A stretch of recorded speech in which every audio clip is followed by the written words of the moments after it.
এই আসিয়া এই দৃশ্য আমরা ভুলে যাব। এই যে মেয়েটা কাতরাতে কাতরাতে মারা গেল আজকে, বেশি দিন সময় লাগবে না, 1 মাস 2 মাস হাইয়েস্ট 3 মাস। এর আগেও বহু ইস্যু আমরা এসেছে ভুলে গেছি, একটার পর একটা এসেছে, একটার পর একটা ভুলে গেছি আমরা।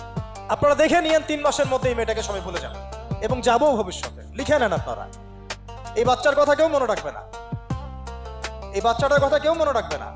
3 মাস পরে, 6 মাস পরে, 1 বছর পরে আরো নতুন ইস্যু আসবে, আরো নতুন পাপ হবে, আরো বড় বড় ঘটনা ঘটবে। এরপরে মানুষ এই বাচ্চাটাকে ভুলে যাবে। এই বাচ্চাটা কি তার মৃত্যু যন্ত্রণা ভুলতে পারবে?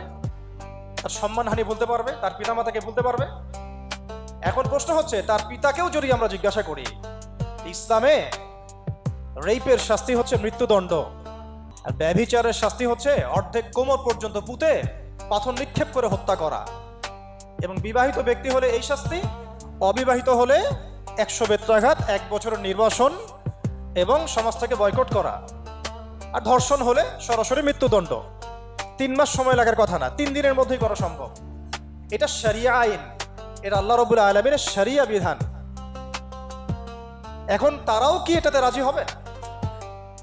যারা শোক প্রকাশ করছেন তারা কি এই বিধানটা কার্যকর করতে রাজি হবেন? ধর্ষককে সবার সামনে প্রকাশ্যে মৃত্যুদণ্ড দেওয়া হোক, শরিয়া আইন কার্যকর করা হোক, রাজি হবেন না।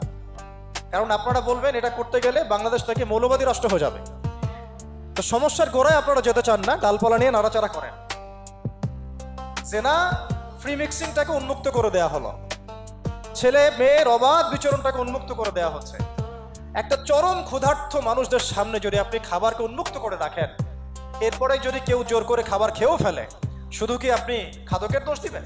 পুরো সিস্টেমটাই দায়ী, পুরো সিস্টেমটাই দায়ী। এখানে আপনি নারী পুরুষকে অবাধ মেলামেশা দিয়েছেন, ফ্রি মিক্সিং এ দিয়েছেন, একদম ছোটবেলা থেকেই, স্কুল লাইফ থেকে, কলেজ লাইফ থেকে, ইউনিভার্সিটি লাইফ থেকে, জব সেকশনে, এমনকি রাজনীতি করতে গেলেও কর্পোরেট সেকশনে, ব্যবসায়িক সেকশনে, অফিস আদালতে, সব জায়গায় ফ্রি মিক্সিংকে অবাধভাবে আপনি উন্মুক্ত করে দিয়েছেন, আমরা উন্মুক্ত করে দিয়েছি। এর উপরে ছড়িয়ে দিয়েছি পর্নোগ্রাফি।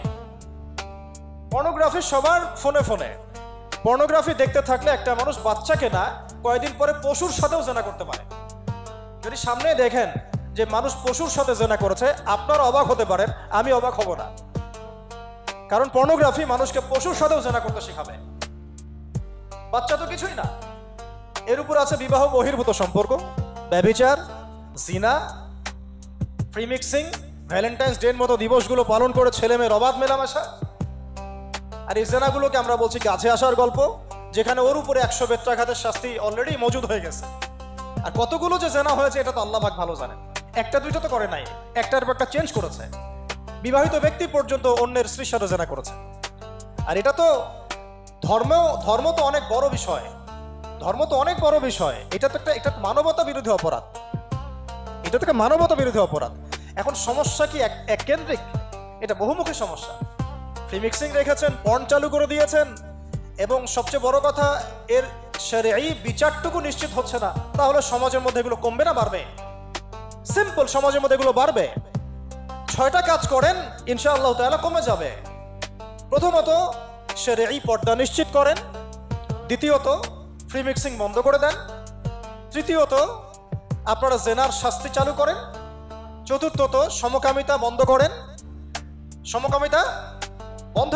এলজিবিটি বন্ধ করেন, পঞ্চমত ব্যভিচারের যে রজম শাস্তি চালু করেন, শরঈ বিধান চালু করেন, পর্ন সাইটগুলোকে বন্ধ করে দেন, এবং সমাজে তাকওয়া নৈতিকতা শিক্ষাটাকে বাড়িয়ে দেন। দেখেন সমাজে জেনা কমে না বাড়ে।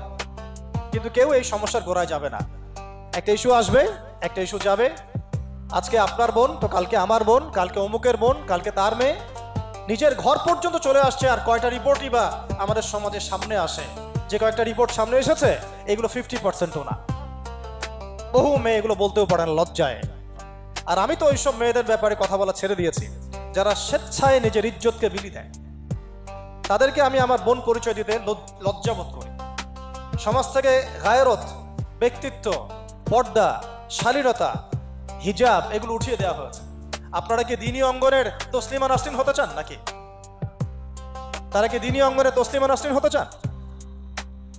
কেন আপনি একটা ছেলের সাথে হারাম সম্পর্কে জড়াবেন? কেন প্রেম করতে যাবেন? কেন আপনি তার সাথে বাইকে করে ঘুরতে যাবেন? কেন আপনি আপনার বন্ধুদের সাথে